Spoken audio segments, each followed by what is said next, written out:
కష్టపడే వారికి దేవుడు, పోరాడే వారికి దేవుడు, ప్రయాసపడే వారికి దేవుడు.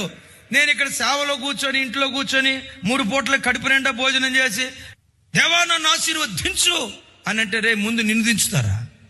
ఆశీర్వదించేదా? సోమరిపోతాన్ని ఎట్లా దీవిస్తారా? నీ ప్రాణాన్ని అర్పణగా పోయాలి. చదువు కొరకు నీ ప్రాణాన్ని అర్పణగా పోయాలి. ఉద్యోగం కొరకు నీ ప్రాణాన్ని అర్పణగా పోయాలి. వ్యాపారం కొరకు నీ ప్రాణాన్ని అర్పణగా పోయాలి. భక్తి జీవితంలో శిఖరాల మీద కూర్చోవటానికి 7-8 దాకా పండుకోకు, సోమరిపోతులాగా బ్రతక్కో. వారం అంతా కడుపు నిండా తిని దేవుడు నన్ను దీవించాడని చెప్పుకోకు. భక్తిలో నువ్వు శిఖరాల మీదకి ఎక్కాలంటే వారంలో ఒక్కరోజైనా కడుపు చంపుకొని ఉపవాసం ఉండి ప్రార్థన చేయి. 7-8 దాకా పండుకోకు.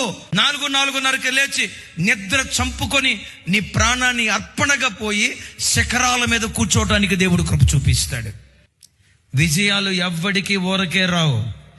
ఏ సేవకుడికి విజయాలు ఊరకే రావు. ఏ వ్యాపారవేత్తకు విజయాలు ఊరకే రావు. ఏ చదవరికి విజయాలు ఊరకే రావు. ఏ కుటుంబానికి విజయాలు ఊరకే రావు. విజయాలు నీకు రావాలంటే నీ ప్రాణాన్ని అర్పణగా పోయాలి, పానార్పణంగా పోయాలి.